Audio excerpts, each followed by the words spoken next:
Uh, so in the last year, very famous Community account was hacked. Google account was hacked. Uh, for Google, it provides a two-way authentication. So that does that mean there is a loophole in Google?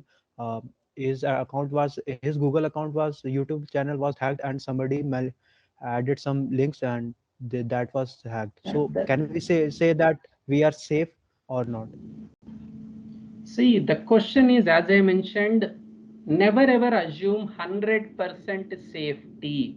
There is nothing called 100% secure in the world. This is the reality, hard reality. That means that is called defense in depth. So when you called the defense in depth is nothing but earlier 10 years before, you have only user ID password.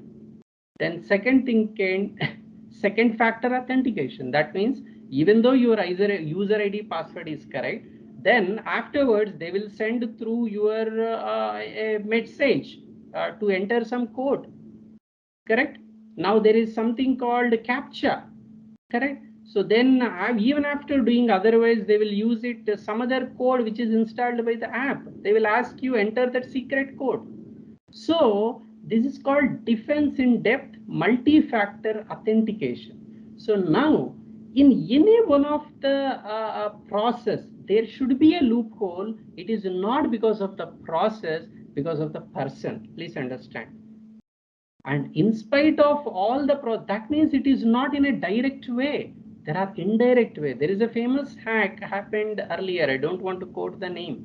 The problem is not with their main application user ID password or authentication, because he has clicked a link which installed a malware and which is tracking the complete actions of the person in his laptop.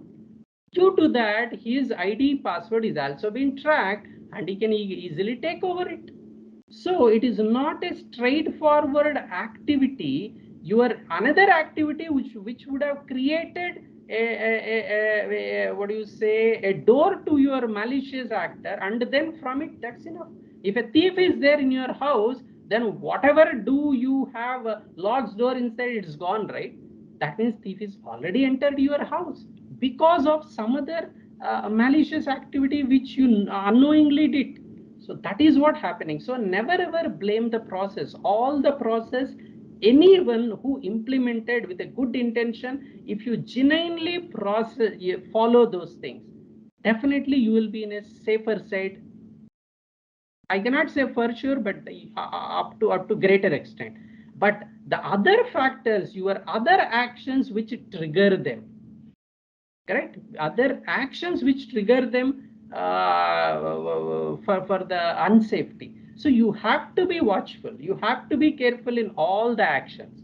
That's all I will say. So any process anybody created in the world with a good intention, and they will consider all the pointers in place. If you follow those guidelines strictly, definitely you will be in a safer side. Along with that, you have to take care other social engineering aspects as well. Whatever I told, you have to be careful enough. So every action that is called, there is a greater concept is called in security zero trust. Don't trust anyone. Verify before your action. So every action need to be with a zero trust mindset. Whoever it is comes, you don't know na, whether you come, an email comes from your friend, you simply click that link. So is it guaranteed that that friends, you might have seen, right? There are so many hacks of your Instagram account is hacked, Facebook account is hacked, correct? So then hacked, then they want to send a message to they using that hacked account, and they want to exploit the people. But you click a link because it is coming from your friend who is known, so immediately click it. But do you guarantee that whether he himself shared or his account is hacked and someone else is shared? No, that is called zero trust. Never trust anyone, always verify. That's a mandate. When we all, everyone does that, things will be on track.